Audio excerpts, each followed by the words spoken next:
Hello everyone, welcome to Gyanalaya. तो आइए आज बात करते हैं ईएमआरएस के बारे में। बहुत लोगों ने कल मुझसे ये पूछा कि मैम आपने वीडियो तो डाल दिया कि भाई इंग्लिश मीडियम में हमें क्लासेस डिलीवर करने पड़ेंगे, जो लेक्चर्स होगा वो हमें इंग्लिश मीडियम में लेना होगा, या जो हमें पढ़ाई करवानी होगी बच्चों को, जो क्लासेस लेने होंगे बच्चों के वो हमें इंग्लिश मीडियम में लेने होंगे, क्योंकि इंग्लिश में सब कुछ करने को या सब कुछ डिलीवर करने को, क्लासेस या लेक्चर्स लेने को कहा जा रहा है नेस्ट द्वारा, और ये अप्रैल से लागू कर दिया जाएगा नेस्ट द्वारा।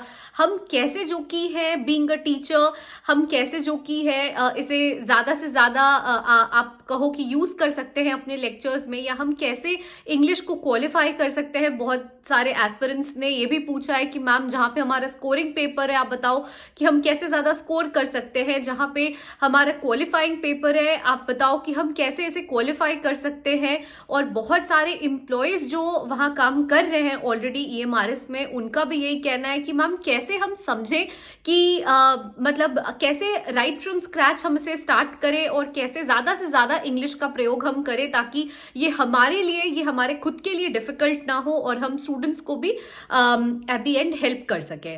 तो बेसिकली आज का जो हमारा वीडियो है वो ईएमआरएस से संबंधित है, और इंग्लिश क्वालिफाई कैसे करना है, या इंग्लिश का जो सेक्शन है, जो इंग्लिश का जो सेक्शन रहेगा आप कह सकते हो पेपर में, उसे कैसे किन चीजों पे आप कह सकते हो कि आप ज्यादा फोकस करोगे, जिसके बेसिस पे आप ना सिर्फ आगे चल के being an employ of EMRS आप सही से लेक्चर्स डिलीवर कर पाओगे अगर ये बेसिक्स आपके क्लियर होंगे तो, बट देन आप अगर आपका पेपर जो आप अगर आप एस्पिरेंट हो और आपको ज्यादा मार्क्स सिक्योर करना है तो इनके बेसिस पे हम कह सकते हैं कि आप ज्यादा सिक्योर भी कर पाओगे, और अगर आपको क्वालिफाई करना है तो वहां पे ये आपको क्वालिफाई करने में भी मदद करेगा। तो आइए बात करते हैं इंग्लिश के बारे में कि किन टॉपिक्स पे आपको ज्यादा फोकस करना है। देखिए, अगर मैं सबसे पहले शुरू करूं अपने इस वीडियो को तो ज्ञानालय के माध्यम से देखिए मैं आपको ये बताना चाहती हूँ कि जो इंग्लिश का पार्ट है उसमें कुछ ऐसी चीजें हैं जिसपे अगर आप फोकस करोगे तो डेफिनेटली आप मार्क्स ज्यादा सिक्योर कर पाओगे। अगर वो आपका मार्क्स स्कोरिंग पेपर, वो पार्ट आपका स्कोरिंग है, इंग्लिश अगर आपके लिए स्कोरिंग है तो अगर आपका क्वालिफाइंग है तो आप क्वालिफाई भी कर पाओगे। देखिए, सबसे पहले मैं बता दूं, जो कॉम्प्रिहेंशन पार्ट होता है, जो आपका आप कह सकते हो अनसीन पैसेजेस भी हम जिसे कहते हैं, अगर आप उस पर फोकस करने लगो, अगर आप उसकी पढ़ाई करने लगो या उसको आप प्रैक्टिस करो, तो उसके रिवीजन से, उसके प्रैक्टिस से देखिए आप बहुत अच्छे से चीजों को समझ पाएंगे। आप उस पर जो किया, अगर आप उस पर फोकस करेंगे तो आप मार्क्स सिक्योर कर पाएंगे। आप अगर क्वालिफाइंग पेपर है आपका इंग्लिश, देखिए वहां पे कम से कम मिनिमम 2 मार्क्स तो आप लेके चलो कि अगर आपका कॉम्प्रिहेंशन सही हो जाता है या कॉम्प्रिहेंशन में जो क्वेश्चंस पूछे जाते हैं कॉम्प्रिहेंशन के बेसिस पे, आप वहां पे मार्क्स सिक्योर कर पाएंगे। आराम से 2 नंबर आप ला सकते हो अगर आप कॉम्प्रिहेंशन पे फोकस करते हो तो। सबसे पहली चीज। दूसरी चीज है देखिए टेंसेज। टेंसेज बहुत ज्यादा इंपॉर्टेंट है। देखिए टेंसेज भी आपको जानना, या जो एरर डिटेक्शन का पार्ट होता है, ये सब आपको जानना बहुत ज्यादा जरूरी है। साथ ही साथ मैं फोकस करना चाहूंगी, देखिए वर्ब एक ऐसी चीज है जिसके बिना सेंटेंस कभी कंप्लीट ही नहीं हो सकता, या वर्ब ऐसी चीज है जिसके बिना सेंटेंस फ्रेम ही नहीं हो सकता। तो वर्ब एक ऐसा पार्ट है इंग्लिश जो ग्रामर पोर्शन है उसका, जो कि आपको क्लियर होना बहुत जरूरी है। देखिए, जैसे अगर मैं आपको एग्जाम्पल के तौर पर समझाऊं, देखिए अगर एरर डिटेक्शन है, या अगर आप ये लेके चलो जैसे या मैं आपको दूसरी एग्जांपल देती हूँ, सॉरी।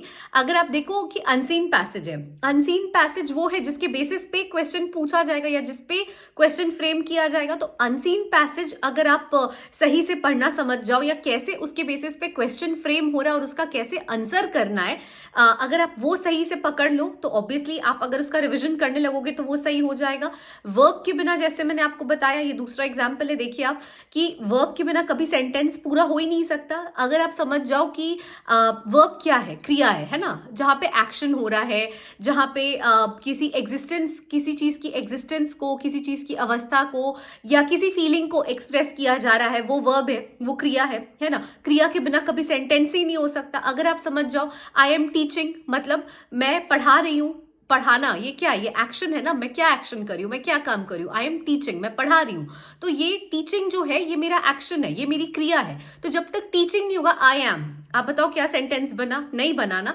तो अगर आप बेसिक चीजें समझ जाओ ऐसे, जैसे वर्ब है, वही मैंने बताया ना आपको कि यहाँ पे क्रिया है, यहाँ पे फीलिंग है। मुझे ठंड लग रही है, मुझे क्या लग रही है, मुझे ठंड लग रही है। अगर आप खुद से क्वेश्चन पूछो, जो उसका आंसर आ रहा है वो क्या है, वो वर्ब है। जहां पे एक्शन हो रहा है, जहां पे फीलिंग को दर्शाया जा रहा है, जहां पे अवस्था या एग्जिस्टेंस की बात हो रही है, ये सब वर्ब हो जाते हैं।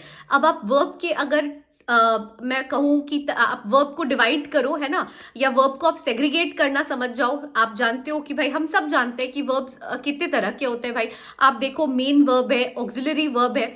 इस तरह से आपको आपको ग्रामर प्रैक्टिस करना होगा। तो ग्रामर के पोर्शन पे मैं इसलिए स्ट्रेस डाल रही हूँ क्योंकि ये कॉम्प्रिहेंशन या फिर वर्ब, ये सब कुछ ऐसे पार्ट है, अगर आप इसमें अगर आप इसे सही से समझ जाओ तो 4 नंबर जहां पे आपको क्वालिफाई करना है और 4 नंबर लाने हैं 10 में से, वो आपके लिए लाना बहुत ज्यादा आसान हो जाएगा।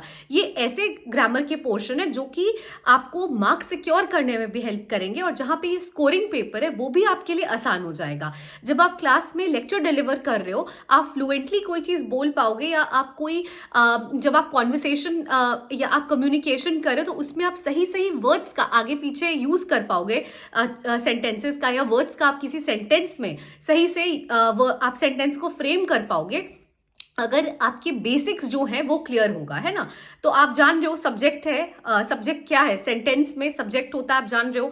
अब आप देखो, आई, मैंने बोला आई, तो यहाँ पे आई क्या है, सब्जेक्ट हो जाता है ना। जैसे मैंने वर्ब का बात किया, आप देखो वर्ब में हम जानते हैं कि मेन वर्ब है, हम जानते हैं ऑक्सिलरी वर्ब्स होते हैं। ऑक्सिलरी वर्ब्स क्या होते हैं, ऑक्सिलरी वर्ब्स वो होते हैं जो हेल्प करते हैं सेंटेंस को फ्रेम करने में। आई एम टीचिंग, है ना, आई एम टीचिंग, तो वो सेंटेंस, वो आप एक ऐसे समझो कि वो सहायक की तरह काम करते हैं। ऑक्सिलरी वर्ब्स जो होते हैं वो सहायक की तरह काम करते हैं। वो किसके सहायक होते हैं, वो मेन वर्ब के सहायक होते हैं, है ना। तो जैसे आप समझो कि आई एम टीचिंग, टीच यहाँ पे क्या है, ये क्रिया है, ये वर्ब है। और आई एम यहाँ पे क्या हो गया, टीचिंग के पहले लग गया, तो ये यहाँ पे सहायक हो गया, है ना। टीचिंग क्रिया का सहायक है, तो ये ऑक्सिलरी वर्ब हो गया। और मेन वर्ब यहाँ पे क्या हो गया, मेन वर्ब यहाँ पे टीचिंग हो गया। तो इस तरह से आपको बेसिक्स क्लियर करना होगा, जिसके कारण आप ना सिर्फ स्कोर कर सकोगे, ना सिर्फ क्वालिफाई कर सकोगे, आपके कम्युनिकेशन स्किल्स भी अच्छे होते चले जाएंगे, क्योंकि आप समझोगे कि हाँ, किस तरह से मुझे सेंटेंस में, या किस तरह से आप कहो, जैसे मैंने आपको बताया, आप खुद देखो ना, कोई भी सेंटेंस क्या क्रिया के बिना पूरा हो सकता है। फीलिंग कोल्ड है, टीचिंग है, कुछ भी है, आप देखो क्रिया है तो ही तो वो सेंटेंस बन रहा है ना। तो इसलिए बहुत ज्यादा जरूरी है आपके लिए कॉम्प्रिहेंशन हो, बहुत ज्यादा जरूरी है आपके लिए टेंसेस जानना, बहुत ज्यादा जरूरी है आपके लिए वर्ब जानना। ये सब कुछ ऐसे पार्ट्स हैं। लोगों ने पूछा है कल मुझसे कि भाई मैम, आपने बता तो दिया कि इंग्लिश मीडियम में है, कुछ एस्पिरेंट्स ने ये पूछा कि मैम हम किस पोर्शन पे या किस ग्रामर पोर्शन पे ज्यादा फोकस करें जिससे कि मार्क्स स्कोर करना आसान हो जाए, या जिसके बेसिस पे हम क्वालिफाई कर जाएं। और कुछ लोगों ने ये पूछा कि मैम EMRS एम्प्लॉय बन जाते हैं, अगर हमारा सिलेक्शन हो जाता है तो भी हम किन चीजों पे फोकस करें कि हमारा जो कम्युनिकेशन स्किल है वो अच्छा हो जाए, और हम सही से सेंटेंस फ्रेम कर सके, जिसके बेसिस पे कि हम क्लासेस सही से ले सके बच्चों के। तो देखिए, एक तो है कि फ्लुएंसी लाना होगा, फ्लुएंसी के लिए प्रैक्टिस करना होगा। प्रैक्टिस के लिए आपको डे बाय डे औरों से आपको जो कि इंग्लिश में बात करना होगा। तो एक ये तरीका है, जो EMRS एम्प्लॉयज बन जाते हैं उनके लिए, जो सिलेक्शन के पहले जो एस्पिरेंट्स हैं वो अगर जानना चाहते हैं कि भाई स्कोर कैसे करें या मैम क्वालिफाई कैसे करें, तो अनसीन पैसेजेस, कॉम्प्रिहेंशन प्रैक्टिस करो, सबसे अच्छा तरीका है। 2 मार्क्स तो आप वहां पे आराम से स्कोर कर लोगे। वर्ब मैंने बताया आपको, टेंसेस मैंने बताया आपको, ये सब ऐसे पोर्शन है जो कि आएंगे ही आएंगे, जिसे टच किया ही जाएगा। जब तक वर्ब नहीं तब तक सेंटेंस नहीं। टेंसेस के बेसिस पे आप प्रिडिक्ट कर सकोगे, फिर आप टेंसेस का भी डिवीजन करो, आप एक एक करके देखो, आप चीजें समझोगे तब आप समझ पाओगे कि हाँ, ये सारे ही कुछ टॉपिक्स जो मैंने बताया है, ये सारे टॉपिक्स ऐसे हैं जो बहुत इंपॉर्टेंट है और इनसे क्वेश्चंस आने ही आने हैं। तो ये एक छोटा सा वीडियो था मेरा, बस आपको ये समझाने के लिए, उन लोगों के क्वेश्चंस को आंसर करने के लिए कि भाई आपको प्रैक्टिस करना होगा, इंग्लिश में बोलते चले जाना है। आप गलती करोगे, बट देखिए वही होता है ना, the more you revise the more you learn, and the more you learn yourself the more you can make others understand better. कि हाँ भाई ठीक है, मैंने प्रैक्टिस किया, मैंने पढ़ाई की है, मैंने रिवीजन किया और अपने रिवीजन के बेसिस पे मैं आपको इस तरीके से डिलीवर कर रही हूँ क्लासेस, या इस तरीके से मैं क्लासेस ले पा रही हूँ इंग्लिश में।